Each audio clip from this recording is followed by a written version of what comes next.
ชีสเค้กนะคะเป็นขนมหวานง่ายๆเหมาะสำหรับมือใหม่หัดทำเบเกอรี่เลยค่ะวันนี้เน็ตก็เลยมีชีสเค้กแบบอบอย่างนิวยอร์กชีสเค้กมาแนะนำกันค่ะวัตถุดิบที่ใช้ในการทำชีสเค้กมี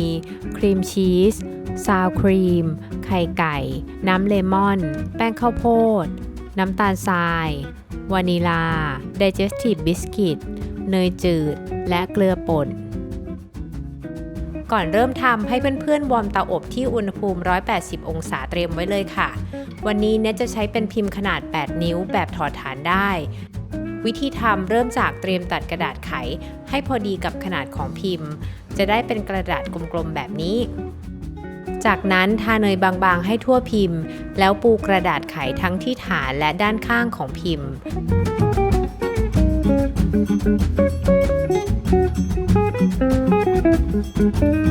หลังจากนั้นห่อด้วยอลูมิเนียมฟอยล์ให้มิดชิดเพื่อป้องกันไม่ให้น้ำซึมเข้าไปในพิมพ์ค่ะ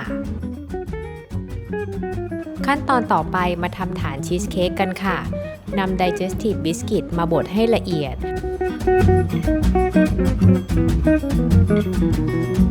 ส่วนใครที่ไม่มีโถปั่นให้เอาบิสกิตใส่ในถุงซิปล็อกแล้วใช้ไม้บดเอาก็ได้ค่ะหลังจากนั้นใส่น้ำตาลทรายเกลือป่นและเนยจืดละลายลงไปคลุกเคล้าให้ส่วนผสมเข้ากันขอบอกว่าขั้นตอนนี้หอมเนยสุดๆไปเลยค่ะจากนั้นก็เทลงไปในพิมพ์เค้กที่เตรียมไว้แล้วพยายามใช้ไม้พายเกลี่ยให้เท่ากันค่ะสุดท้ายใช้ก้นแก้วมากดบิสกิตให้แน่นค่ะพอได้แบบนี้แล้วก็นำเข้าไปอบเป็นเวลา10นาทีเพื่อให้ฐานเซตตัวและเพิ่มกลิ่นหอมชวนกินค่ะครีมชีสถือเป็นวัตถุดิบหลักในการทำชีสเค้กเลยนะคะเพราะเขามีรสชาติที่เปรี้ยวและมีเปอร์เซ็นต์ของไขมันที่สูงมากขอบอกเลยค่ะว่าไขมันสูงเนี่ยมันทำให้ขนมอร่อยจริงๆแต่ก่อนที่จะนำมาใช้ต้องวางครีมชีสทิ้งไว้ที่อุณหภูมิห้องให้นุ่มก่อนนะคะเวลาที่นำมาทำขนมจะช่วยให้ตีได้ง่ายขึ้นเราจะตีไปจนครีมชีสนุ่มลงและมีเนื้อสัมผัสที่นวลเนียนแบบนี้ค่ะจากนั้นใส่แป้งข้าวโพดซึ่งจะเป็นตัวช่วยทำให้ชีสเค้กอยู่ตัวค่ะตามด้วยน้ำตาลทรายที่เป็นทั้งตัวให้ความหวานและเพิ่มความชุ่มฉ่ำให้กับชีสเค้ก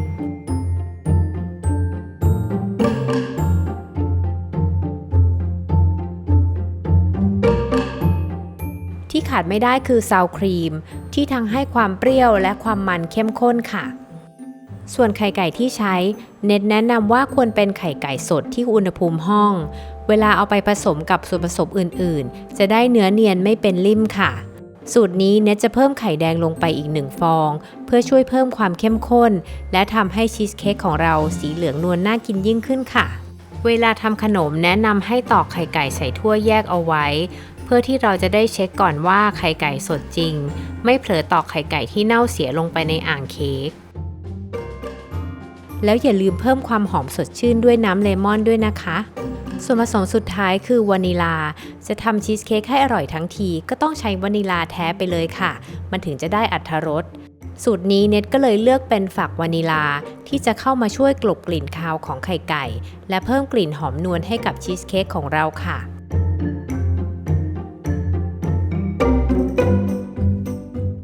แล้วผสมทุกอย่างให้เข้ากันเป็นเนื้อเนียนแบบนี้ก็เป็นอันเสร็จแล้วค่ะ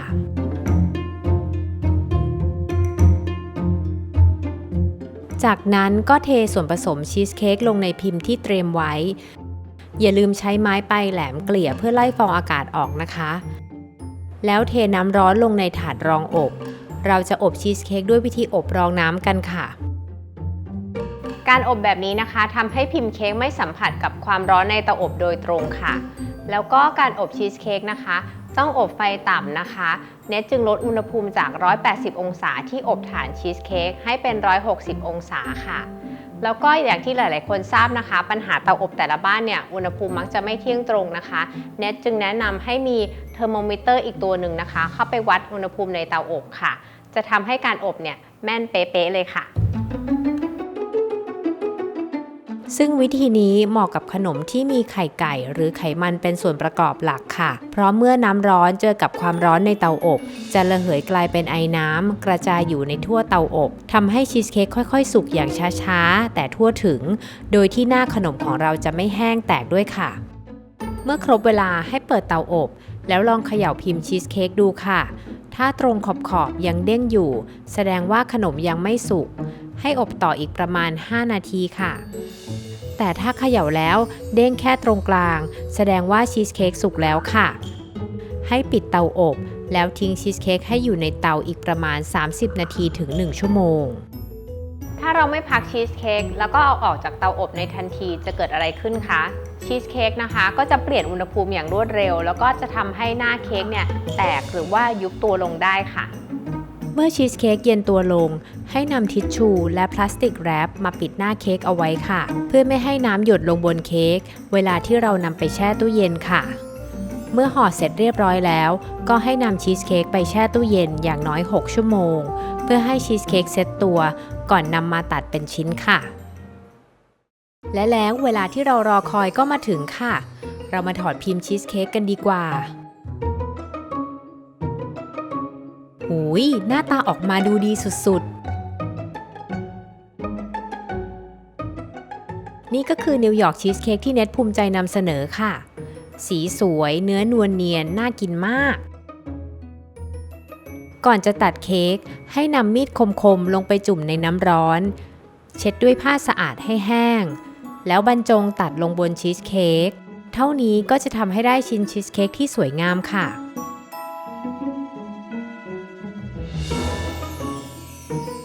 ชีสเค้กแบบนี้ไม่จำเป็นต้องราดอะไรลงไปเลยค่ะเพราะเขาอร่อยด้วยตัวเขาเองอยู่แล้ว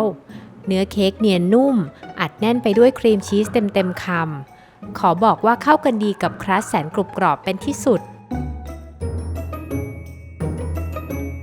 หวังว่าทุกคนจะถูกใจกับสูตรนิวยอร์กชีสเค้กที่เน็ตเอามาฝากกันนะคะแล้วก็ถ้าเพื่อนๆได้ลองทำแล้วนะคะอย่าลืมถ่ายรูปมาอวดกันบ้างค่ะหรือว่าถ้าเกิดว่าใครมีปัญหาอะไรสามารถส่งคำถามมาข้างใต้คอมเมนต์หรือว่าคลิปอันนี้ได้เลยนะคะสำหรับศาสตร์คราวหน้าจะเป็นอะไรนั้นรอติดตามชมกันด้วยนะคะบ๊ายบายไปก่อนค่ะ